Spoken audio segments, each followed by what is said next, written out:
ইতিকাফকারী ব্যক্তিকে আল্লাহ রব্বুল আলামিন সব ধরনের গুনাহ থেকে মুক্ত রাখেন এবং ইতিকাফকারী ব্যক্তিদেরকে আল্লাহ রব্বুল আলামিন এত বেশি সওয়াব দান করেন যেটা কল্পনা করা অতীত, যেটা কোনো মানুষ কল্পনা করতে পারবে না। আল্লাহ রব্বুল আলামিন এই ইতিকাফকে আমাদের জন্য সুন্নতে মুআক্কাদা আলাল কিফায়াহ বানিয়েছেন, অর্থাৎ এলাকার মধ্য থেকে যে কোনো একজন ব্যক্তিকে অবশ্যই করতে হবে। সাহাবায়ে কেরাম রিজওয়ানুল্লাহি আলাইহিম আজমাইনের জামানায় অধিকাংশ সাহাবীদের আমল ছিল তারা ইতিকাফ করতেন। এমনকি শুধুমাত্র সাহাবায়ে কেরামগণই নয়, বরং সাহাবাদের স্ত্রী যারা ছিলেন তারাও ঘরে বসে বসে ইতিকাফ করতেন। পুরুষদের ইতিকাফের বিষয়টি তো আমাদের সামনে স্পষ্ট, একেবারেই সহজ, যে আমরা এই 10 দিনের জন্য মসজিদে চলে আসব। আমরা দুনিয়ার সমস্ত সগল থেকে বাদ দিয়ে দিব, সমস্ত কাজ আমরা বাদ দিয়ে দিব, একমাত্র আমি আমার আল্লাহ রব্বুল আলামিনের জন্য হয়ে যাব। এই 10টা দিন আমার আর কোনো চিন্তা ভাবনা নাই। এই 10টা দিন আমার খালেক, আমার মালিক, আমার মাহবুব, আমার হাবিব, আমার পরম প্রিয় সত্তা আল্লাহ রব্বুল আলামিনের জন্য এই 10টা দিনকে আমি ওয়াকফ করে দিই। আর যখন কোনো একজন বান্দা আল্লাহ রব্বুল আলামিনের ঘরে এসে নিজেকে বিলিয়ে দেয় এবং বলতে থাকে, এ আল্লাহ, দুনিয়ার সমস্ত সম্পর্ক ছেদ করে আমি তোমার ঘরে চলে এসেছি, এখন আমি শুধু তোমাকে চিনি আর তুমি আমাকে চিনো।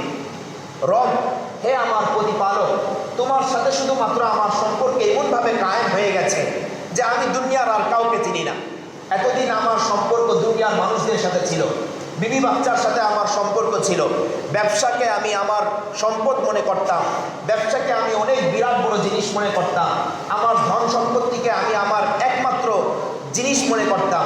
কিন্তু হে আল্লাহ, এই 10টা দিনের জন্য আমি আমার সমস্ত কিছু থেকে ফারেক হয়ে তোমার দরবারে পড়ে গিয়েছি, হে আল্লাহ, তুমি আমাকে কবুল করে নাও।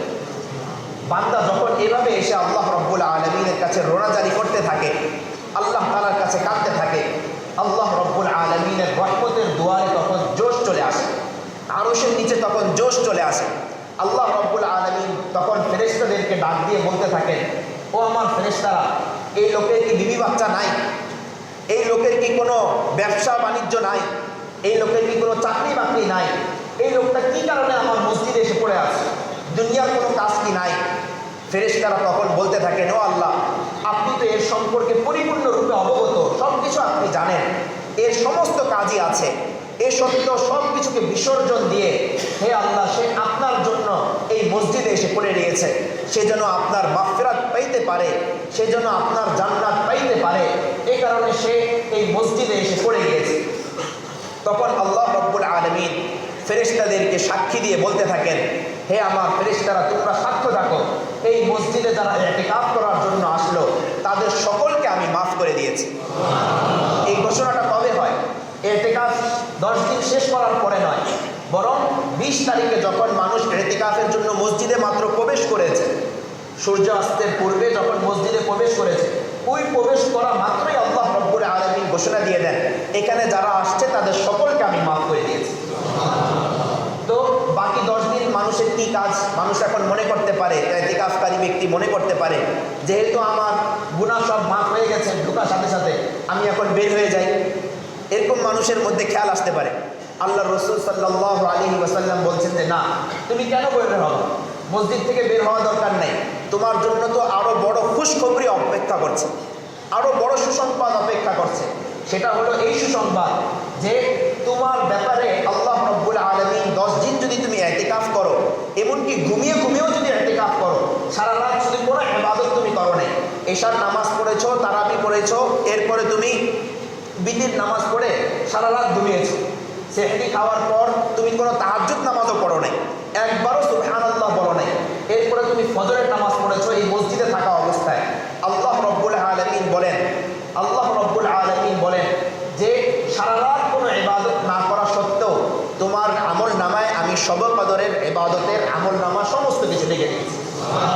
কোনো ইবাদত বন্দেগী করা লাগে না, মসজিদে এসে আল্লাহ তাআলার দুয়ারে শুধু আমি পড়ে আছি, এর বদৌলতে আল্লাহ রব্বুল আলামিন এতগুলো সওয়াব দান করে দিলেন। এটা তো গেল যারা সুন্নত ইতিকাফ করবেন তাদের বেদা, যে শেষ 10 দিন তারা মসজিদে এসে অবস্থান করবেন। কিন্তু আমাদের যাদের কাজকর্ম আছে, দুনিয়া থেকে আমরা নিজেদেরকে বিচ্ছিন্ন করতে পারি না, আল্লাহ শক্তি আমাদের হয় নাই, এরকম সামর্থ্য আমাদের হয় নাই। আল্লাহ রাব্বুল আলামিনকে 10 দিন দেওয়ার মতো আমাদের কাছে পুঁজি নাই, আমাদের কাছে সময় নাই।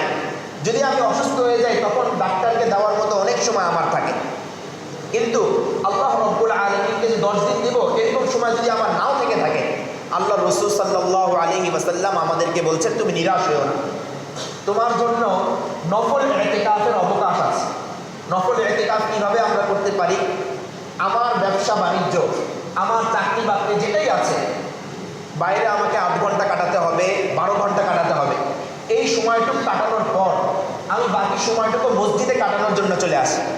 এই 10 দিন আমি বাসায় ঘুমাবো না, এই 10 দিন আমি মসজিদে থাকবো, রাত্রেবেলা আমি মসজিদে অবস্থান করব। আমার সেহরি নিয়ে আসার দরকার, যারা সুন্নত ইতিকাফ নয় বরং নফল ইতিকাফ করবেন তাদের কথা বলছি। আমার সেহরি নিয়ে আসা দরকার, বাসায় হয়তো কেউ নাই।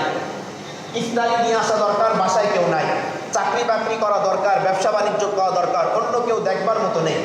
তো এই 10 দিনের জন্য আমি মসজিদে চলে আসি এবং চাকরির যে সময়টা, ব্যবসার যে সময়টা, বাইরে কাজ করার যে সময়টা, সেই সময়টার মধ্যে আমি বাইরে চলে যাই।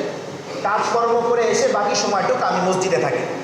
আশা করা যায় আল্লাহ রাব্বুল আলামিন আমার আমল নামা সবে কদরকে নসিব করে দিবেন যদি আমি নফল ইতিকাফের নিয়তে মসজিদে থাকতে পারি।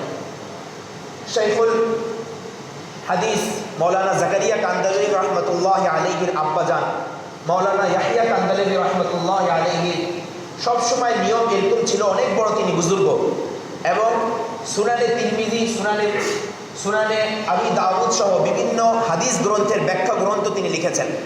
তার জীবনের আমল এরকম ছিল যে তিনি যখনই মসজিদে প্রবেশ করতেন তখন তিনি ইতিকাফের নিয়তে প্রবেশ করতেন। অর্থাৎ মসজিদে 5 মিনিটের জন্য প্রবেশ করেছেন, ইতিকাফের নিয়তে প্রবেশ করেছেন। আবার যখন বের হয়ে যেতেন ইতিকাফটা তখন শেষ হয়ে যেত। অর্থাৎ তারা নফল ইতিকাফের নিয়তে মসজিদে থাকতেন। যতক্ষণ আমি নফল ইতিকাফের নিয়তেও মসজিদে থাকতে পারলাম অতটুকুই আমার লাভ, কেননা আগামী বছরটা আমি পাবো কিনা এটার কোনো গ্যারান্টি নাই।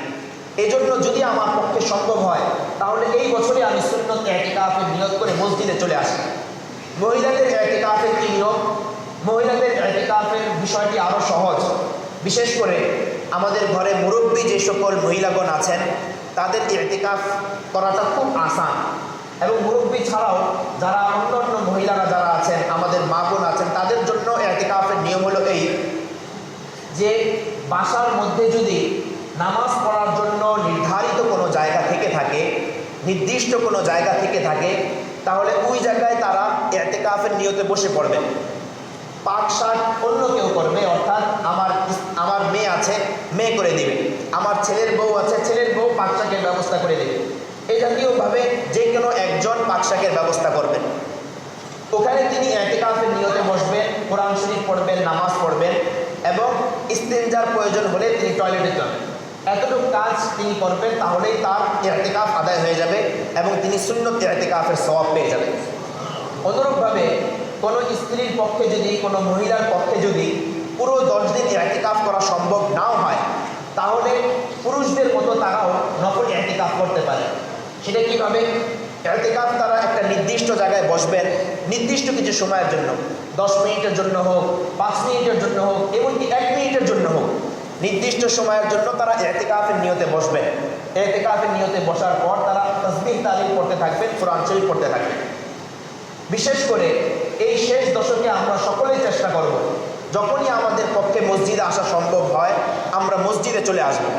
এই নূরের পরিবেশে আমরা চলে আসব এবং নূরের পরিবেশে চলে আসার পর কারোর সাথে গল্প গুজব না করে একা একা এক কোণায় বসে পড়ব এবং তাসবিহ তাহলিল করতে থাকব। যদি আমার গল্প গুজবের প্রয়োজন পড়ে তাহলে আল্লাহর হস্তে আমরা এই শেষ দশকে ইতিকাফরত ব্যক্তিদেরকে আমরা কোনো ধরনের ডিস্টার্ব করব না। অনেক জায়গায় দেখা যায় যে ইতিকাফরত ব্যক্তিরা বসে আছেন, অন্য কিছু মানুষও নফল ইতিকাফের নিয়তে মসজিদে আসেন ঠিক, কিন্তু মসজিদে আসার পর তারা গল্প জুড়ে দেন। এতে করে যারা সুন্নত ইতিকাফে রত আছেন তাদেরও অনেক সময় ডিস্টার্ব হয়। আপনার যদি নফল ইতিকাফের ইচ্ছা থাকে তাহলে আপনি মসজিদে আসুন এবং এক কোণায় পড়ে পড়ে আল্লাহ তাআলার জিকির করতে থাকেন, নামাজ পড়তে থাকেন, কোরআন শরীফ তেলাওয়াত করতে থাকেন। মেহেরবানি করে অন্য ইবাদতরত ব্যক্তিদের কোনো ধরনের ক্ষতি করবেন না। এটা হলো অন্যতম একটা গুরুত্বপূর্ণ দিক। يا الله محمد رسول الله لا إله إلا الله محمد